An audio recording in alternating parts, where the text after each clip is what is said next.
أعوذ بالله من الشيطان الرجيم بسم الله الرحمن الرحيم فلولا كانت قرية آمنت فنفعها إيمانها إلا قوم يونس لما آمنوا كشفنا عنهم عذاب الخزي في الحياة الدنيا ومتعناهم إلى حين ولو شاء ربك لآمن من في الأرض كلهم جميعا أفأنت تكره الناس حتى يكونوا مؤمنين وما كان لنفس أن تؤمن إلا بإذن الله ويجعل الرجس على الذين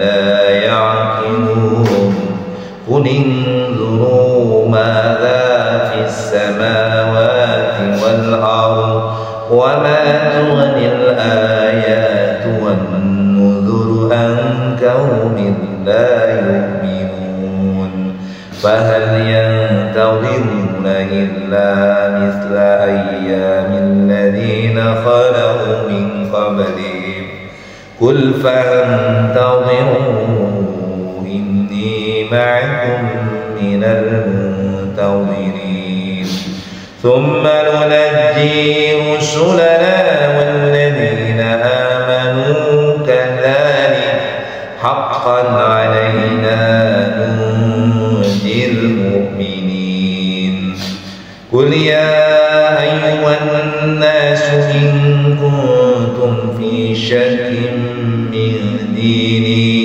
فلا أعبد الذين تعبدون من دون الله ولكن أعبد الله الذي يتوفاكم وأمرت أن أكون من المؤمنين وأن أقم وجهك للدين حنيفا ولا تكونن من المشركين ولا تدع من دون الله ما لا ينفعك ولا يضرك فإن فعلت فإنك إذا من الظالمين صدق الله العظيم.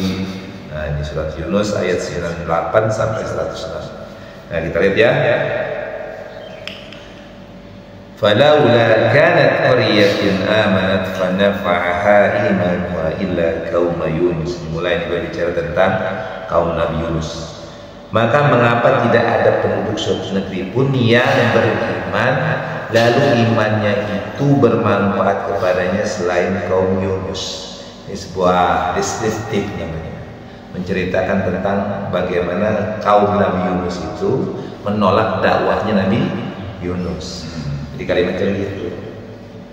Ini mengapa tidak ada penduduk suatu negeri pun yang beriman, lalu imannya itu bermanfaat kepadanya, gitu. Selain kaum Yunus. Artinya kaum Yunus adalah, kalimat dibalikin kalau lebih memahami, kaum Yunus adalah kaum yang tidak mau beriman. Pada seandainya mereka beriman, maka imannya itu akan bermanfaat bagi mereka, gitu kalimat. Ini kalimat syair puitis itu indah. Maka kenapa Al-Quran itu sastranya tinggi? Karena gramatika daripada ayat di atas saja udah begitu indah.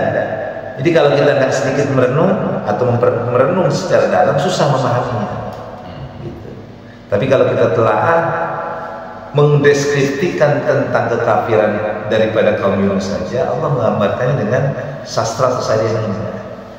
Jadi luar biasa. Jadi simpel memahami adalah kaum Yunus, mereka tidak menerima atau tidak beriman kepada Nabi Yunus, bahkan mereka mengingkari atau kafir terhadap Yunus. Padahal seandainya mereka beriman, imannya itu akan sangat bermanfaat bagi mereka. Kemudian lamma amanu kashafna anhum adzab al-khizy fil hayati dunya wa mata'nahum ila hin. Ketika mereka kaum Yunus itu beriman, kami hilangkan dari mereka azab yang menyenangkan dalam kehidupan dunia, dan kami beri kesenangan kepada mereka sampai waktu tertentu. Nah, itu seandainya mereka beriman kepada Nabi Yunus, maka akan diberikan apa? Kesenangan kehidupan dunia. Akan dihilangkan azab-azab yang menghinakan bagi mereka sampai batas waktu tertentu. Ini sebuah gambaran. Nah, kemudian ini kalimat sebenarnya hiburan untuk Nabi Yunus secara tidak langsung. Cuman ini kan ayat ini menggambarkan Nabi Yunus kepada Nabi Muhammad gitu. Jadi seolah-olah Allah menceritakan, padahal di situ pun seolah-olah Allah itu menceritakan kepada Yunus tentang bagaimana keputusasaan Nabi Yunus. Jadi dia sudah berdakwah kepada kaumnya, tetapi tidak diindahkan dakwahnya, tidak ada yang beriman. Padahal Allah sudah memberikan anugerah luar biasa. Seandainya mereka beriman, maka azab-azab itu akan dihilangkan. Nah, kemudian begitu. Nah, kemudian walau syaa rabbuka la'amana man fil ardi kulluhum jami'an. Seandainya Tuhan kamu menghendaki, maka seluruh yang ada di bumi ini, makhluk-makhluk manusia yang ada di bumi akan beriman. Apa anta tukrihun nasa hatta yakunu mu'minin? Maka kata Allah Subhanahu wa taala, tetapi apakah kamu hendak memaksa manusia agar mereka menjadi orang-orang yang beriman? Begini. Jadi asbabun nuzul ini adalah berkaitan dengan bagaimana Nabi berdakwah. Nabi berdakwah di Mekah itu yang beriman itu sedikit, dan tidaklah yang beriman kecuali mereka yang tertindas.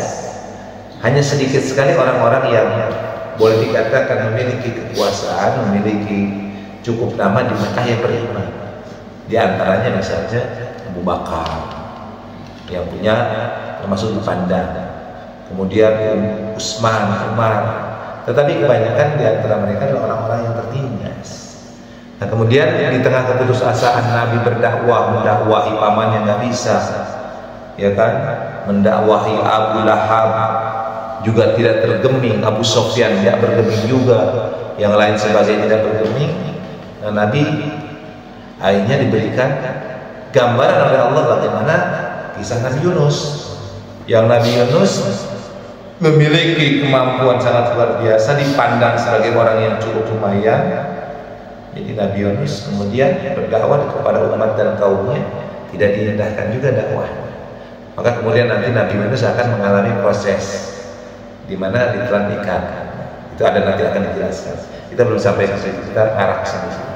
Jadi seandainya Allah berkehendak, seandainya Tuhan menghendaki, maka seluruh orang yang ada di bumi ini akan beriman. Maka kata Allah, apa anta tukrihun nasa hatta yakunu mu'minin? Apakah engkau hendak memaksa manusia agar mereka menjadi orang-orang yang beriman? Jadi kira kalimatnya, iman itu adalah kewenangan aku, kata Allah.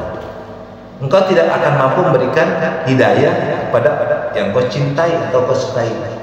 Itu kalimatnya. Innaka la tahdi man ahbabta walakin Allah yahdi man yasha. Engkau tidak akan mampu memberikan hidayah kepada orang yang kau cintai, tetapi Allah lah yang memberikan hidayah kepada yang Allah kehendaki. Jadi kalau Allah berkehendak memang untuk tidak memberikan petunjuk atau tidak menjadikan orang itu beriman, sekeras apapun kita berupaya untuk mereka menjadi orang mukmin, maka nggak akan bisa. Gitu kalimatnya. Maka Allah mengatakan, kenapa engkau akan memaksa manusia untuk beriman? Gitu.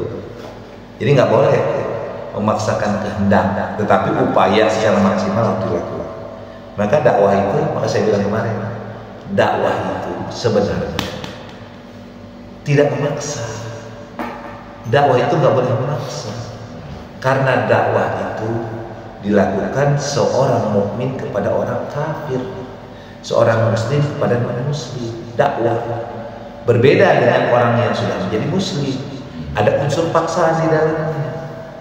Kalau kita dakwah dalam pengertian yang dilakukan oleh para nabi, para rasul, itu berdakwah bukan kepada orang Islam, tapi disebut dakwah di zaman Rasulullah. Rasul itu adalah berdakwah kepada orang-orang yang kafir. Maka kenapa kemudian dakwah itu tidak boleh memaksa? Maka kalimatnya yang dilakukan oleh para nabi para rasul di dalam ayat-ayat lain adalah sembahlah Allah, jangan kutukannya. Maka kemudian ada lagi teguran, kau tidak bisa memaksa orang menjadi beriman. Yang kau tugasmu hanya menyampaikan, baligh, itu kalimatnya. Jadi kalau kita pada punya tetangga non muslim, jangan maksa-maksa untuk jadi muslim, tapi dakwah selalu, artinya contohkan dengan kebaikan gitu. Ketika misalnya contohnya kita punya tetangga non muslim, kita berbuat baiklah kepada mereka, sering membantu mereka dalam bentuk apapun, atau menyampaikan akhlak yang baik di hadapan mereka. Maka ketika Allah memberikan hidayah, ini tetangga kita yang kafir itu bisa jadi muslim yang baik.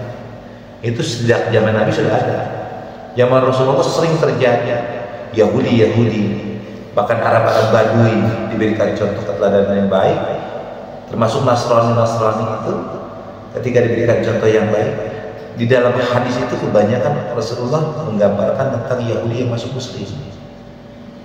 Bahkan ingat ketika terjadi pada zaman Rasulullah, ada tentang masalah zaman Rasulullah penggusuran lahan gitu, pembangunan masjid, maka tetap dibela Muslim orang kafir gitu, dengan haknya, dan itu kemudian di endingnya menjadikan orang itu masuk Muslim gitu. Jadi itu harus dicontohkan begitu, bukan dengan paksaan. Tapi kalau orang sudah jadi Islam dipaksa wajib. Orang Islam nggak sholat harus kena dana sanksi. Orang Islam nggak puasa harus kena hukuman. Jadi beda lagi tuh sebenarnya. Kalau orang kafir hukumannya biarkan Allah. Tapi kalau orang Muslim kita yang menghukumnya. Makanya saya bilang dakwah itu zaman para nabi para rasul bukan kepada orang yang sudah Islam. Dakwah itu adalah seorang Muslim kepada non Muslim. Kalau kepada Muslim bukan dakwah lagi, penegakan hukum. Jadi namanya penegakan syariah, bukan dakwah lagi, bukan ngajak, tapi menegakkan hukum. Nah kalau di kita kan keumumannya kan dakwah itu dilakukan antara dalam sesama muslim. Karena kita secara umum para ulama-ulama kita, para orang-orang yang pintar itu memberikan teori-teori begitu.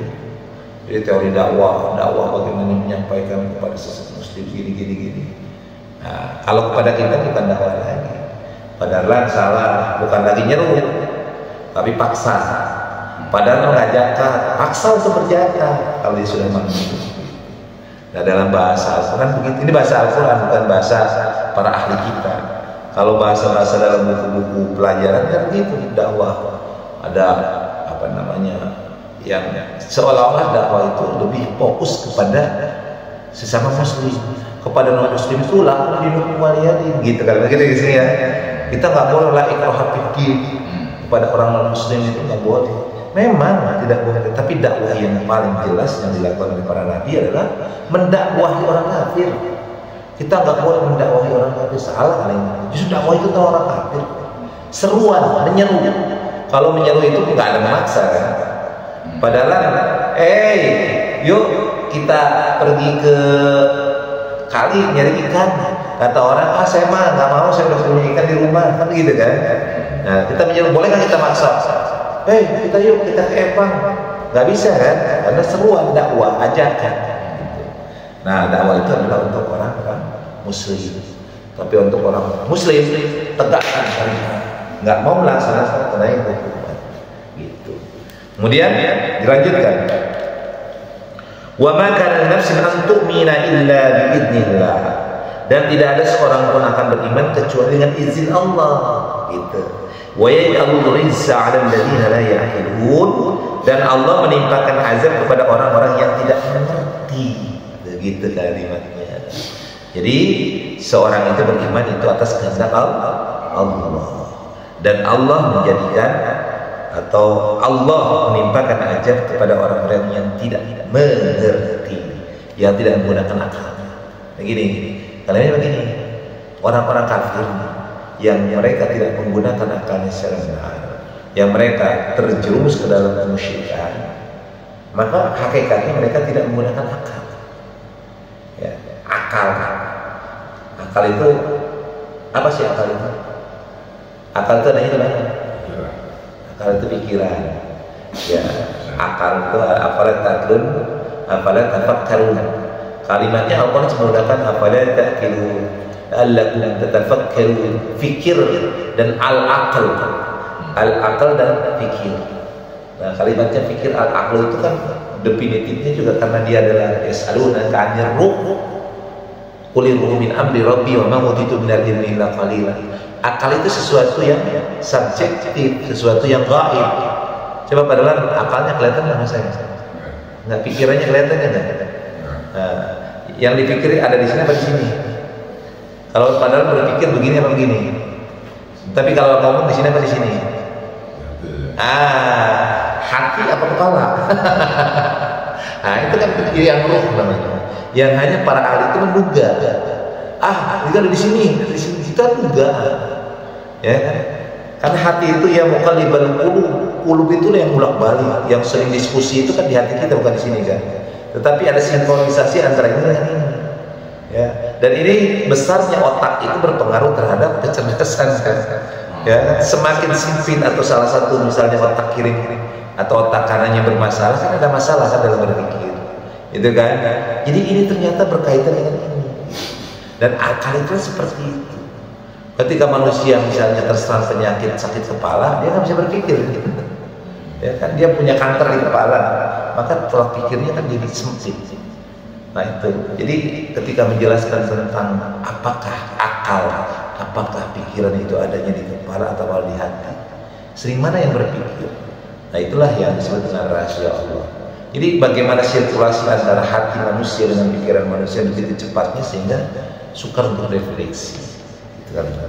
Nah itulah, itu mah kita lewati saja karena terlalu mendetail bicara. Nah kemudian Qul induru madza fis samawati wal ardh wa ma tunil ayat wa nuduru an qaumin la yu'minun. Katakanlah, perhatikan apa yang ada di langit dan di bumi. Tidaklah bermanfaat datangnya kebesaran Allah dan Rasul yang memberi peringatan bagi orang-orang yang tidak beriman. Nah gini nih, kalau orang tidak menggunakan akalnya secara baik, maka tidak akan lahir iman. Ingat, iman itu pun sesuatu yang abstrak. Keyakinan itu pun subjektivitas. Ya kan? Ya, abstrak artinya sesuatu yang tidak bisa dilihat dengan mata telanjang. Tetapi keyakinan itu muncul dalam hati. Dan itu biasanya hasil pengamatan. Dan disitulah peran sertanya, kewenangan Allah memberikan keyakinan kepada seseorang. Karena gini, kadang-kadang kan sugesti itu sendiri pun akan membuat orang itu menjadi yakin. Makanya perlu kita mensugesti. Jadi tugasnya para dai itu, tugasnya kita itu balighu anni walau ayat, itulah sugesti sebenarnya. Karena hakikatnya yang membuat orang itu kemudian yakin adalah Allah. Tetapi adanya sugesti, adanya sebuah ajakan, himbauan, pengajaran, itu membuat orang itu yakin. Nah kita perlu mensugesti dengan berbagai macam hal. Contoh ini, membuat seseorang melakukan sesuatu pasti ada sugesti. Contoh gini, padahal di perusahaan, bekerjalah di perusahaan itu atau bekerja di Al-Qur'an ini. Kata pimpinan, ketua DKM, kata ketua yayasan, padahal tolong ya, nanti pagi bangunnya jam 6 sudah standby. Itu kalimat. Kira-kira padahal mengikuti nggak perintah itu? Pimpinan yang memerintahkan itu. Ikutin nggak? Ikutin. Kenapa harus mengikuti? Karena pimpinan mensugesti dan meyakinkan padahal, dan padahal menggunakan akal dan pikiran. Kalau saya tidak mengikuti apa yang diinginkan oleh pimpinan, maka saya punya resiko. Nah di situ saya menumbuhkan keyakinan. Nah di dalam keyakinan kita kepada Allah itu pun ibaratnya seperti itu. Kenapa kita mengikuti apa yang diperintahkan Allah? Iman kita dengan melaksanakan ketakwaan kita dalam bentuk amaliyah, karena kita yakin kalau seandainya kita tidak mematuhi perintah Allah, maka akan ada sanksi. Maka itulah iman gitu. Dan itu abstrak. Maka tugas kita mensugesti. Maka kuling dulu, perhatikanlah apa yang ada di langit dan di bumi. Dan tidak berguna sama sekali tanda-tanda kebesaran Allah dan peringatan bagi orang-orang yang tidak beriman. Jadi kalau orang nggak beriman mah susah. Contoh gini nih, contoh di fakta yang sekarang lagi ramai gonjang pemilu ya. Sekarang disodorkanlah fakta-fakta tentang kekurangan-kekurangan dari paslon-paslon itu, tentang bagaimana track recordnya paslon-paslon itu. Tetapi bagi para pengikutnya, ketika menyampaikan fakta-fakta padahal itu adalah otentik, tidak akan diterima. Kenapa tidak diterima? Karena mereka tidak percaya sama kita, gitu. Jadi kalau orang sudah nggak percaya, ya sudah. Apalagi sudah benci. Kalau orang sudah benci sama seseorang, ngomong apa aja salah. Ya, padahal sudah benci sama orang, ngomong benar aja salah, apalagi ngomong salah. Bahkan dicari kesalahan-kesalahannya kalau sudah melakukan kebenaran. Nah itulah yang bahaya di situ. Jadi kalau orang sudah tidak, apalagi sudah muncul kebencian kepada seseorang, maka apapun yang dilakukan dan dikatakan tidak akan lagi bermanfaat, tidak akan diindahkan. Ya baginya inilah susah kalau orang udah fanatik terhadap orang lain, menutup mata, menutup hati untuk menerima kebenaran. Makanya gini, kalau orang mau ngaji, saya bisa bukakan dulu itu hatinya, hijabnya buka dulu, rasa keangkuhan, kesombongan, kebencian buka dulu, bukakan hatinya, maka akan terima kemurniannya. Jadi gini, kalau misalnya orang yang netral dengan orang yang ada kepentingan akan berbeda sudut pandangnya. Kalau Pak Dahlan misalnya, Pak Dahlan sebagai kader sebuah partai, maka dia akan bela mati-matian kan Pak Dahlan terhadap partai, maka salah pun akan dibela. Beda dengan Bang Iman saja yang tidak ikut partai manapun, maka dia akan menilai apa yang terjadi pada partai itu akan netral karena tidak ada kepentingan. Nah itu, maka kalau ngaji, kalau belajar, lepaskan kepentingan itu, karena itu yang akan menghijab untuk menerima kebenaran itu. Kemudian dilanjutkan, fahal yantaziruna illa misla ayyamil ladzina khala min qablihim. Maka mereka tidak menunggu kecuali kejadian-kejadian yang sama dengan kejadian-kejadian yang menimpa orang-orang terdahulu sebelum mereka. Katakanlah, maka tunggulah aku pun termasuk orang yang menunggu bersama-sama. Jadi gini, ini namanya sebuah rumus. Jadi kalau orang kafir, orang mendurhakai, mengingkari, maka rumusnya sama, akan diajar Allah. Itu sudah terjadi. Coba lihat kisah umat Nabi Nuh, kisah kaum Ad, kaum Samud, kaum Nabi Lut, termasuk kaum Yunus, ya kan? Rumusnya sama. Ketika mereka tidak mengendahkan dakwah para nabi dan para rasul, maka Allah yang mengambil alih, maka dibinasakan mereka. Maka dalam ayat ini pun begitu. Kalau orang sudah tidak menggunakan akalnya untuk beriman kepada Allah, bahkan dia menentang aturan-aturan Allah, pasrahkan kepada Allah. Nggak usah kita pusing-pusing, tinggal tunggu saja akan dampaknya. Tapi dengan catatan kita pun punya upaya. Jadi kayak gini, misal real fakta, Indonesia dipimpin oleh pemimpin yang sewenang-wenang, menggunakan kekuasaannya demi kepentingan pribadinya, merusak ketatanegaraan. Maka kewajiban kita harus mengingatkan, harus menegur, harus meluruskan. Tapi kalau seandainya kemudian tidak mampu lagi melakukan itu, pasrahkan kepada Allah. Contoh segini, Gibran itu kan belum layak dia menjadi wakil presiden dengan merusak ketatanegaraan, meloloskannya di MK, gitu kan, dengan nepotismenya. Nah dampaknya kita sudah nggak bisa berbuat apa-apa karena sudah lolos. Maka yang kita lakukan sudah pasrahkan saja kepada kehendak Allah gitu. Nah itu kalimat, tapi upaya tetap dilakukan. Kemudian summa nunajji rusulana walladzina amanu kadzalika qana 'alaina nunjil mu'minin. Kemudian kami selamatkan para rasul-rasul kami dan orang-orang yang beriman. Ya, demikianlah menjadi kewajiban kami untuk menyelamatkan orang-orang yang beriman. Nah, catatannya kesimpulan daripada ayat di atas sebelum kita masuk kepada pembahasan ini, bahwa kalau kita beriman maka pasti diselamatkan. Ya, Pak Ustaz, bagaimana kok kalau musibah bencana kok ada aja orang ustaz mati, kiai mati? Ya mereka matinya menjadi jihad. Tetapi dalam catatan sejarah, para nabi dan orang-orang yang beriman itu selamat. Nabi Nuh selamat dengan yang beriman anak-anaknya, ya kan? Nabi Soleh keluarganya selamat, Nabi Lut keluarganya selamat kecuali istrinya, gitu kan. Allah menjamin itu karena haqqan alaina nunjil mu'minin, maka menjadi hak, menjadi suatu kewajiban bagi kami, kata Allah, menyelamatkan orang-orang yang beriman. Jadi kita nggak usah takut soal di tengah masyarakat yang amburadul, kalau kita memegang teguh keimanan kita selamat dunia dan akhirat. Baru kemudian masuk kepada ayat yang 103, 104-nya, ya. Qul ya ayyuhan nas in kuntum fi syakkin min dini fala a'budu alladziina ta'buduna min dunillahi walakin a'budu alladzi yatawaffakum wa umirtu an akuna minal mu'minin.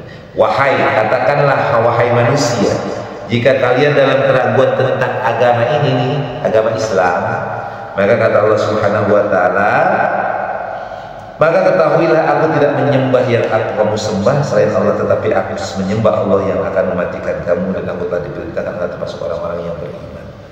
Jadi ketika berdakwah, kita menyampaikan kebenaran kepada orang-orang kafir, tapi mereka tidak mengindahkan dakwah kita karena misalnya banyak dari mereka yang masih ragu tentang dakwah kita, maka ucapkan kepada orang-orang itu, aku tidak akan pernah menyembah Tuhan kamu, gitu kalimatnya. Yang aku hanya sembah, yang aku abadikan hanyalah Allah sebagai Tuhanku, dan aku diperintahkan untuk menjadi orang yang mukmin yang beriman pada apa yang diperintahkan Allah. Kemudian wa an aqim wajhaka lid-dini hanifa, dan aku telah diperintahkan hadapkanlah wajahnya kepada agama yang lurus dan ikhlas, dan jangan sekali-kali termasuk orang yang musyrik. Nah, ini kalimatnya. Jadi kita diperintahkan itu an aqim wajhaka lid-dini hanifa, untuk menghadapkan wajah kita. Ini kalimatnya menghadapkan wajah itu bukan menghadapkan wajah begini. Jadi mengkhidmatkan hidup kita kepada kehendak Allah. Maka rule-nya, aturannya, hidup mati kita itu harus aturan Allah, dan dilaksanakan aturan Allah itu dengan penuh ketulusan. Jadi kisahnya gini, takdir Allah sekarang menimpa kita nih, padahal dalam takdir saya, takdirnya sudah terjadi. Padahal ditakdirkan sekarang udah 60 tahun hidup di Al-Qur'an jadi security, gitu kan takdirnya kan.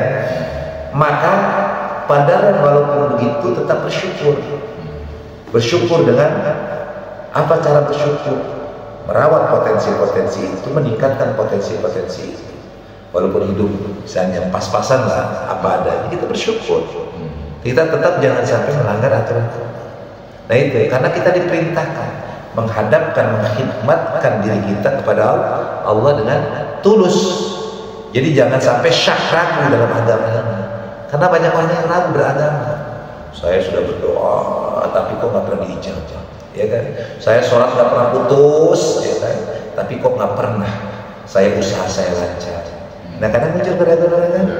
Hanya beda dengan orang kafir. Orang kafir nggak sholat aja sudah sukses, ya kan? Nggak pernah sholat, semau-maunya, kaya-kaya, begitu kan? Kadang-kadang muncul pemikiran begitu.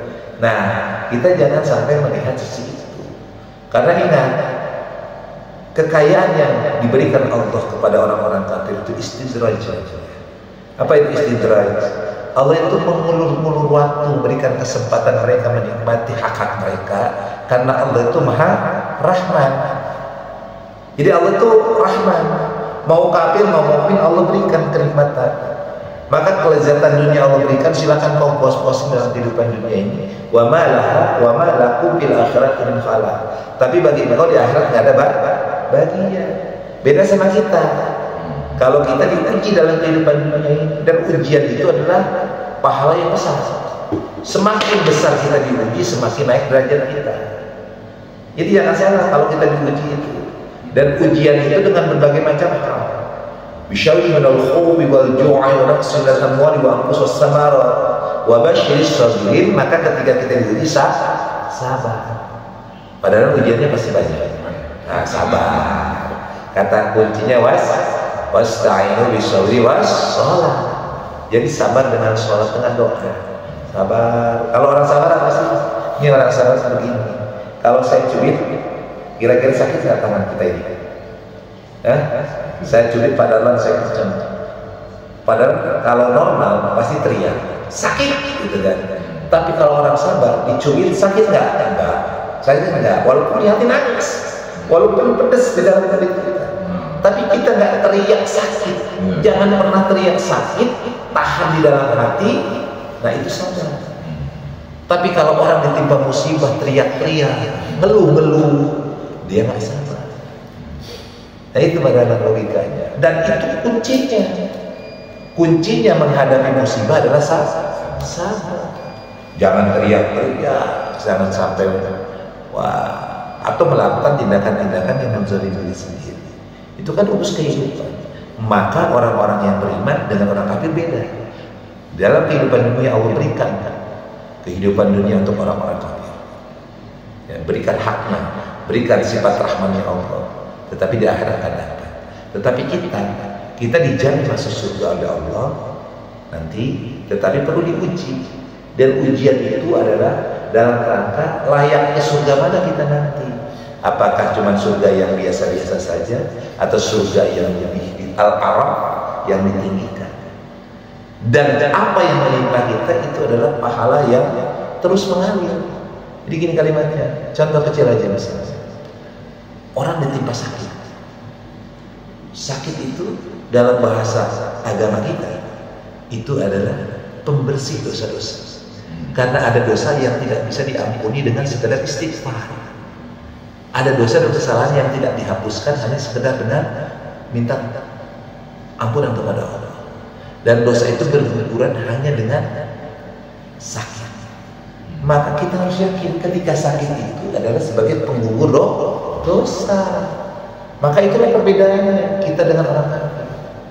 Dan ingat, orang yang bersedekah, orang kaya bersedekah 100.000 dengan orang miskin yang bersedekah 100.000, beda. Itu. Jadi semakin kita dibenci, maka sesungguhnya disitulah letak kehebatan kita. Ya kan? Sekarang ini saya tanya, kalau orang mau naik kelas ada ujian nggak? Ada nggak? Ada kan? Pak Daran mau jadi pegawai negeri ada ujiannya nggak? Kemarin Pak Daran mau kerja di sini ada tesnya nggak? Ada interviewnya nggak? Itulah Allah. Kalau ingin mengangkat derajat kita diuji. Dan ingatlah, yukallifullahu nafsan illa wus'aha. Allah tidak memberikan beban apakah ujian atau bentuk musibah lainnya selain sesuai dengan kemampuan. Artinya Allah memberikan ujian itu, Allah sudah paham batas kemampuan kita. Itu kalimatnya. Kemudian lanjutkan. Wala tad'u min dunillahi ma la yanfa'uka wa la yadhurruk. Fa in fa'alta fa innaka idzan minadh dhalimin. Dan janganlah kau menyembah sesuatu yang tidak memberi manfaat dan tidak pula memberi bencana kepadamu selain Allah. Sebab jika kau lakukan demikian, maka semuanya akan termasuk orang-orang yang zalim. Jadi kalimatnya, kita itu dilarang menyembah apapun selain Allah. Karena sembahan-sembahan selain Allah itu tidak akan bermanfaat.